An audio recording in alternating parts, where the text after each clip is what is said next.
Hi hello నమస్తే welcome to our channel. నేను మీ భానుశ్రీ. ప్రస్తుతం మనతో పాటు ఉన్నారు ప్రముఖ సినీ క్రిటిక్ విజ్ఞాన్ గారు. వారితో మాట్లాడదాం. నమస్కారం సార్. నమస్తే.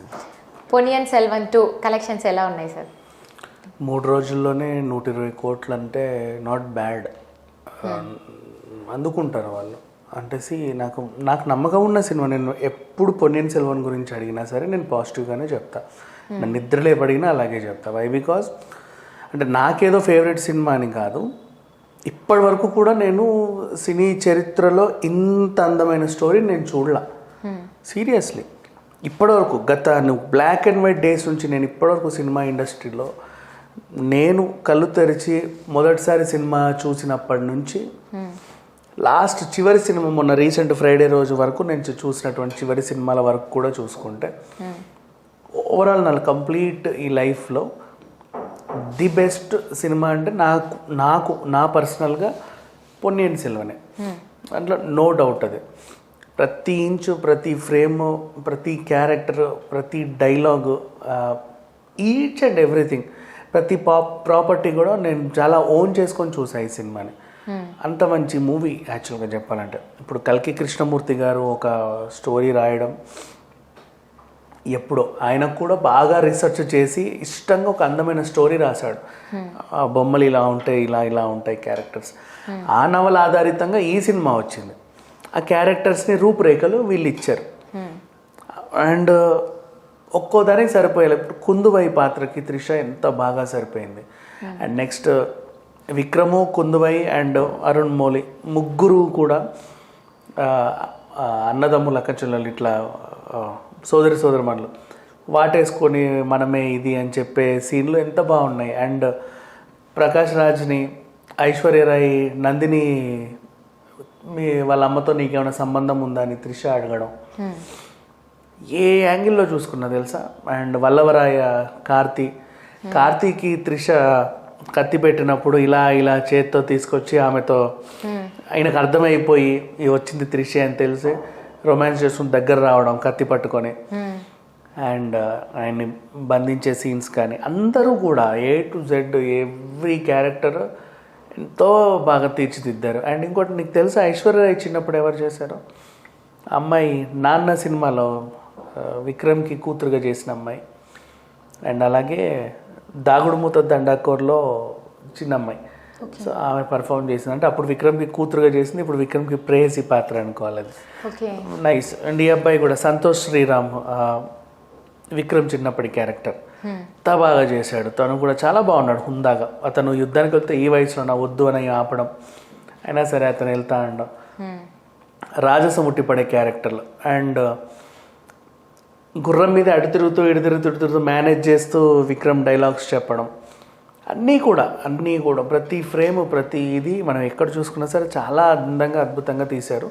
సో అందుకని చెప్పేసి పార్ట్ 1 ఎవరికైతే అర్థం కాలేదో మరి నాకు తెలియదు, వాళ్ళందరూ కూడా ఇప్పుడు పార్ట్ 1 చూసి ఓహో ఇదా కదా ఇప్పుడు పార్ట్ 2కి వెళ్దామని చెప్పేసి. అంటే గ్యాప్ ఎక్కువ అయ్యేసరికి చాలామందికి ఏదో చప్పగా అనిపించింది. ఇప్పుడు మళ్ళీ పార్ట్ 2 వచ్చిన తర్వాత ఒకసారి రాత్రి OTTలోకి వెళ్ళి ఆ పార్ట్ 1 చూసి అర్థం చేసుకొని తర్వాత ఇప్పుడు పార్ట్ 2కి వెళ్తున్నారు. ఓహో ఇదా కదా అని చెప్పి అర్థం చేసుకుంటారు. అందరికి కూడా ఒక విజువల్ ట్రీట్ లాగా అనిపిస్తుంది. కలెక్షన్స్ బాగానే ఉన్నాయి అండ్ మంచి థియేటర్స్లోనే రిలీజ్ చేశారు. ఇంతకుముందు పార్ట్ 1 విషయానికి వస్తే తెలుగులో యాక్చువల్గా ఓవరాల్గా బిజినెస్ ఇప్పుడు తమిళనాడులో 328 సమ్ చేంజ్ వస్తే, హిందీలో కూడా 60 సమ్ చేంజ్ వచ్చి, కన్నడలో 70+, అండ్ కేరళలో కూడా 31-32 ఇట్లా వచ్చినప్పుడు తెలుగులో కనీసం ఎంతో కొంత రావాలి కదా.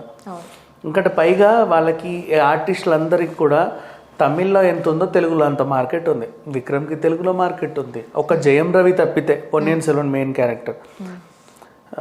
అలాగే ఐశ్వర్యరాయ్కి తెలుగులో మార్కెట్ ఉంది, కార్తీకి మార్కెట్ ఉంది, త్రిషకి మార్కెట్ ఉంది. అలాగే ఇక ప్రకాష్ రాజ్ అందరికీ తెలిసిన విషయాలే. ఈవెన్ ప్రభు కూడా మనకు పరిచయమే. అండ్ నెక్స్ట్ శోభిత దులిపల కూడా అడపతడప 1-2 చేసింది. అఫ్కోర్స్ ఆమె చేసిన 2 సినిమాలు కూడా ఆడివిశేషవి హిట్టే. సో అలా చూసుకుంటే ఆ పిల్ల కూడా పరిచయం ఉంది. సో ఇంతమంది పరిచయం ఉన్నప్పుడు కనీసం ఇక్కడ కూడా ఒక 50 కోట్లన్న వసూలు చేస్తే వాళ్ళకి కొంచెం ఊరట్టు ఉండేది. కొనిందే 10 కోట్లు పెట్టుకుంటే 9 కోట్లు వచ్చాయి. ఆ 1 కోటి అంటే బ్రేక్ ఈవెన్ కూడా అవ్వాల. సో కొనాలా వద్దా అని చాలామంది బాధపడ్డారు. అనుకోకుండా ఏజెంట్తో వచ్చింది, అనుకోకుండా ఏజెంట్ ఫ్లాప్ అవడం వల్ల థియేటర్స్ అన్నీ పొన్నియిన్ సెల్వన్ బాగా కలిసి వచ్చాయి తెలుగులో కూడా. సినిమా చూద్దాం అనుకున్న వాళ్ళందరూ కూడా ఎట్లా అది ఫ్లాప్ ఉంటుంది, వెళ్దాం ఒక పెయింటింగ్ చూసినట్టు ఉంటుంది అన్నట్టుగా వెళ్ళడం, చక్కగా చూడడం నిండుగా, అది వాళ్ళు కూడా హ్యాపీ ఫీల్ అయ్యి రావడం. ఇకపోతే ఒక చిన్న నాకు కూడా డిసప్పాయింట్మెంట్ ఏంటంటే సాంగ్స్ అన్నీ లేవు ఇంత మనం చూసినవన్నీ, అంటే ఉన్నాయి కాకపోతే ఏంటంటే బ్యాక్గ్రౌండ్ స్కోర్ లాగా వేసేసారు. ఒక ఆగనందే సాంగ్ మాత్రమే కొంచెం ఒక చిన్న బిట్ అట్లా ప్లే అయింది అంతే, మిగతావన్నీ అలా ఉండి లేనట్టు వేసేసారు. అరే ఏంటబ్బా ఇట్లా చేశారనిపించింది. బట్ నాట్ బ్యాడ్, ఎందుకంటే ఎట్లా మనకు కావాలి అనుకుంటే యూట్యూబ్లో పాటలన్నీ ఉన్నాయి కాబట్టి. రాజా పాట అయినా, ఈ ఆగనందే సాంగ్ అయినా, మిన్నంచుల వెన్నెల సాంగ్ అయినా, లిరిక్స్ ఎంత బాగున్నాయి. మిన్నంచుల వెన్నెల, మిన్ను అంటే ఆకాశం అంచుల్లో ఉండే వెన్నెల, ఈ అమ్మాయి అని చెప్పేసి ఎంత అద్భుతంగా పాటలు రాశాడు అనంత శ్రీరాము. అంతే అద్భుతంగా దాన్ని తీర్చిదిద్దాడు ఏఆర్ రెహమాన్. అండ్ డైలాగ్స్ తనికెళ్ళ బన్నీ గారు కూడా ఈసారి చాలా బాగా మంచిగా అర్థమయ్యేలా రాశాడు ఆయన శైలిలో. ఓవరాల్గా చాలా బాగుంది. వీళ్ళకి కలెక్షన్స్ ఇంకా చాలా తక్కువే వాళ్ళు పెట్టిన దానికి. ఓవరాల్గా యాక్చువల్లీ ఇంకా రావాలని నా ఫీలింగ్.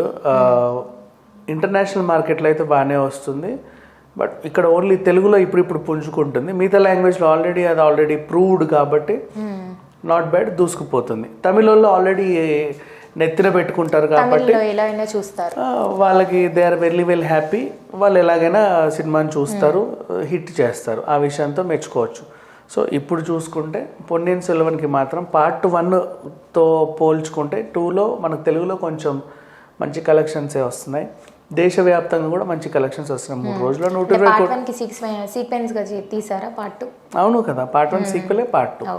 సో ఒక చిన్న సస్పెన్స్ ఎలిమెంట్స్ పెట్టి క్యూరియాసిటీ కూడా క్రియేట్ చేశారు.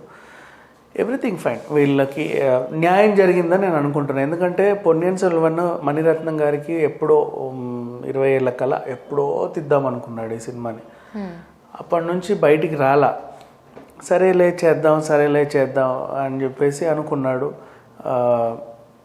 కుదరలా, ఎందుకంటే నిడివి ఎక్కువ అయిపోతుంది. 2 పార్ట్లుగా చేస్తే చూస్తారా లేరా అని ఒక క్వశ్చన్ మార్క్ ఉండే. ధైర్యం చేయలేకపోతున్నాడు. అలాంటి ఒకటే పెద్ద సినిమా తీయాలంటే ఎక్కడ కట్ చేయాలో అర్థం కాలే ఆయనకి. ఏం చేద్దాం అనేసరికి ఆయనకు అనుకోకుండా బాహుబలి రావడం, అది పార్ట్ 1 పార్ట్ 2లోకి వెళ్ళి హిట్ అవ్వడం. బాహుబలి తర్వాత వచ్చే అన్ని సినిమాలు కూడా సీక్వెన్స్లు ఈ మధ్య సీక్వెల్ హిట్ అవ్వడం. కాంతారా 2 కానీ, పుష్ప 2 కానీ, KGF 2 కానీ, ఇట్లా పార్ట్ 2లకి కూడా ఒక క్యూరియాసిటీ ఉంది, మార్కెట్ ఉందని తెలుసుకున్నాక ఇప్పుడు ఆ సినిమాని తీసి రిలీజ్ చేయడం. పాపం దాదాపుగా 5 ఏళ్ళ వరకు కూడా బాగా కష్టపడ్డారు వీళ్ళు. ఇప్పుడు బాగా వచ్చింది. అండ్ ఓకే, నమ్మకాన్ని నిలబెట్టుకున్నట్టు, మరి నాట్ బ్యాడ్ అన్నట్టుగా కాకుండా మంచి కలెక్షన్స్ వస్తున్నాయి. Okay sir, thank you so much.